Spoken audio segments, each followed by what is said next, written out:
All right, here's how we tie our fixed sliders that we run here in the spring. So all we're gonna do, we got 30-pound mono here. We're gonna tie a snap swivel on the end of it, just like so. And I'm not gonna do all the little tag lines and stuff yet. I'll do that at the end, once I tighten everything up. Get this one on. And I usually make these about 6 feet. So if you want to give yourself a little bit of extra, you can always cut it off. So I just do a wingspan for me. I'm 5'10". It usually about works perfect. That way if I do all my own stuff the same way, it's always the same length. My arms aren't getting any bigger or smaller that I know of at least. So we got one end, snap swivel, ball bearing snap swivel. This is going to be to our bait. And now for this fixed slider, we have to put on one of these offshore releases. So what we're going to do, I put a big split ring on here. It's just, I think it's like an OR12 offshore release. So you put the big split ring on there, you run it through just like you're going to tie a snap swivel or anything like that. And you want to leave yourself about 1 foot of tag line. That's important because this is where your other snap swivel is going to go.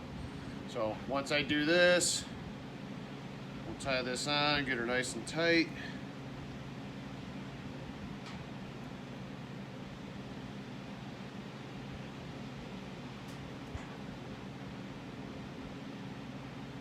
Like I said, you want to leave that tag line on there, because that's going to come in handy for when we put our other swivel on. So see, we got it tied to the split ring. We got this other end that's going to go to our bait, and now we've got about, oh, I don't know, about 1 foot left of your tag line. So what we're going to do, we're going to tie our last snap swivel on. It's going to be another ball bearing snap swivel, same way. Twisty, twisty, twisty.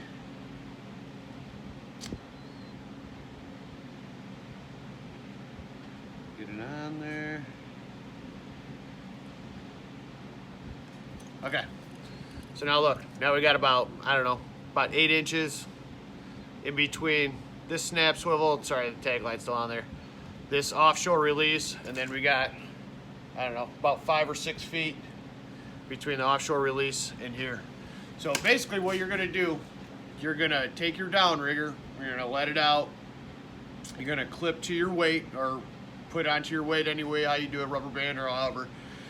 You're gonna drop the line about 4 to 5 feet because we're only fishing in sometimes only 15 foot of water in the spring. So you wanna drop it down about 4 or 5 feet. You're gonna take the end that doesn't have the bait on it, because this end will have your bait on it, spoon probably. You clip this end around your downrigger line, not the cable, but the actual line coming off the rod. And then you're just gonna clip this right on top of it. You can go below or on top of it. I always prefer on top just so when it releases, it's out of the way. I always worry if I go underneath it, it's gonna get wrapped around the rest of the line. So I always go on top of it. And then once you got that, you know, you can start lowering it down. You throw your spoon in, drop your spoon in, make sure it doesn't get tangled up with the main line. And what you're gonna do, you're gonna drop that downrigger ball to whatever bait you want your main rigger at, or the bottom at. So say we're fishing in 23 foot of water, I want it at 18 feet, I'm gonna drop that downrigger ball to 18 feet. Now I have a bait that's gonna be suspended above that 4 or 5 feet, so anywhere 12, 13 feet.